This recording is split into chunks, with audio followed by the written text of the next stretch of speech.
டாஸ்மாக் மேலாண் இயக்குநர் விசாகனிடம் அமலாக்கத்துறை விசாரணை நிறைவு. சென்னை நுங்கம்பாக்கத்தில் 5 மணி நேரத்திற்கு மேலாக விசாரணை மேற்கொண்ட அதிகாரிகள். நீலகிரியில் முதலமைச்சர் மு.க.ஸ்டாலினிடம் மனு அளித்த ஆசிரியர்கள் கூட்டமைப்பினர். அனைத்து காலி பணியிடங்களையும் நிரப்பக் கோரி மனு. சென்னை நுங்கம்பாக்கத்தில் தமிழ்நாடு அரசு சார்பில் 50 லட்சம் ரூபாய் மதிப்பில் அதிநவீன வசதிகளுடன் கூடிய உடற்பயிற்சி கூடம் திறப்பு. துணை முதலமைச்சர் உதயநிதி திறந்து வைத்தார். மருத்துவக் கல்லூரிகளில் தேசிய மருத்துவ ஆணையம் சுட்டிக்காட்டியுள்ள குறைபாடுகளை நீக்கிட நடவடிக்கை எடுக்க வேண்டும். சமூக சமத்துவத்திற்கான மருத்துவர்கள் சங்கம் வலியுறுத்தல். நிதி முறைகேடு புகார் எழுந்த நிலையில் டெல்லி மருத்துவ கவுன்சில் கலைப்பு. கவுன்சிலின் பொறுப்புகளை அடுத்த உத்தரவு வரும் வரை சுகாதார சேவைகளுக்கான இயக்குநர் கவனித்துக் கொள்வார் என அறிவிப்பு. ஒடிஷாவில் நக்சல்களின் 2 முகாம்கள் பாதுகாப்பு படையினரால் தகர்ப்பு. நக்சல்கள் பதுங்கியிருந்த 2 முகாம்களில் உள்ள ஏராளமான வெடிபொருட்கள் பறிமுதல். பிரதமர் மோடி ஆபரேஷன் சிந்தூரில் இருந்து அரசியல் ஆதாயம் பெற விரும்புகிறார். காங்கிரஸ் பொதுச் செயலாளர் ஜெய்ராம் ரமேஷ் குற்றச்சாட்டு.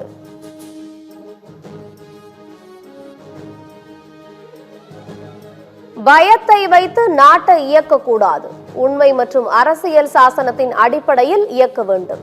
மக்களவை எதிர்க்கட்சித் தலைவர் ராகுல் காந்தி கருத்து. தமிழ்நாட்டில் போதுமான மின்சாரம் கையிருப்பு உள்ளதாக மின்சாரத்துறை அமைச்சர் சிவசங்கர் தகவல். திடீர் மழை, பலத்த சூறை காற்று உள்ளிட்ட காரணங்களால் மின்கம்பங்கள் சேதமடைந்து மின்தடை ஏற்படுவதாக விளக்கம்.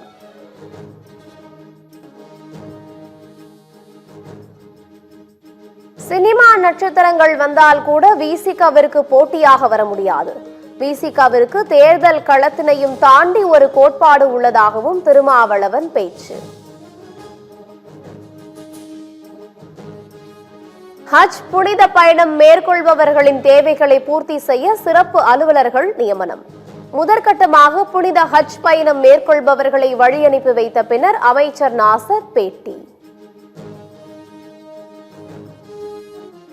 ராஜ்பவனில் துணைவேந்தர் ஜெகநாதனுக்கு ஆளுநர் விருந்தளித்தது வெட்கக்கேடானது. மதிமுக முதன்மை செயலாளர் துரை வைகோ விமர்சனம்.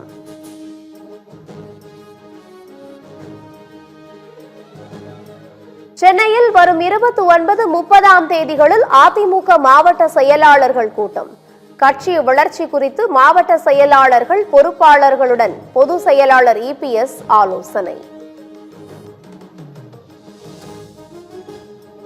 கடும் வெப்பம் நிலவி வந்த நிலையில் பல்வேறு மாவட்டங்களில் பரவலாக மழை.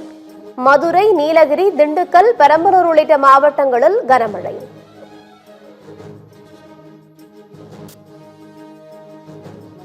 ஒசூரில் ஆம்னி பேருந்துகள் மோதியதில் போக்குவரத்து பாதிப்பு.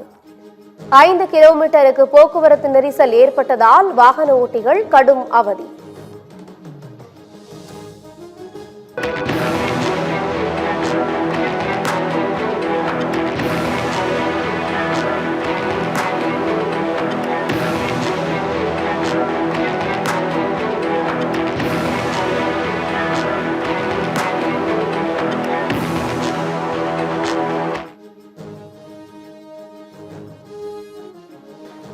மே 24ஆம் தேதி விழுப்புரத்தில் பனை கனவு திருவிழா நடைபெறும்.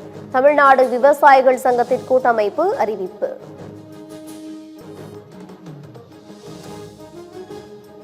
இந்தியாவில் அதிகரிக்கும் பாதுகாப்பு துறை பொருட்களின் ஏற்றுமதி. 2029ஆம் ஆண்டிற்குள் பாதுகாப்பு பொருட்களின் ஏற்றுமதியை 50,000 கோடியாக அதிகரிக்க அரசு இலக்கு. உலக பணக்கார விளையாட்டு வீரர்கள் பட்டியலில் முதலிடம் பிடித்தார் கிறிஸ்டியானோ ரொனால்டோ. கடந்த ஆண்டில் $275 மில்லியன் சம்பளமாக வாங்கியதாக போர்ப்ஸ் தகவல். சவுதி அரேபியாவிற்கு ரோபோ டாக்ஸிகளை கொண்டு வரும் எலான் மஸ்க். டெஸ்லா கார்கள் மூலம் ரோபோ டாக்ஸிகள் பொதுமக்கள் பயன்பாட்டிற்கு கொண்டு வரப்படும் என அறிவிப்பு.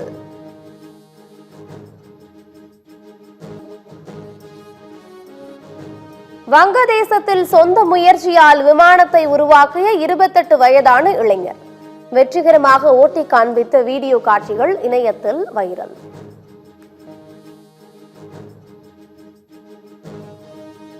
இங்கிலாந்துக்கு சுற்றுப்பயணம் மேற்கொள்ளும் இந்திய ஏ அணி அறிவிப்பு. அபிமன்யு ஈஸ்வரன் தலைமையிலான அணியில் ஜெய்ஸ்வால், ருத்ராஜ் கெய்க்வாட், நிதிஷ் ரெட்டி ஆகிய முன்னணி வீரர்கள் இடம்பெற்றுள்ளனர்.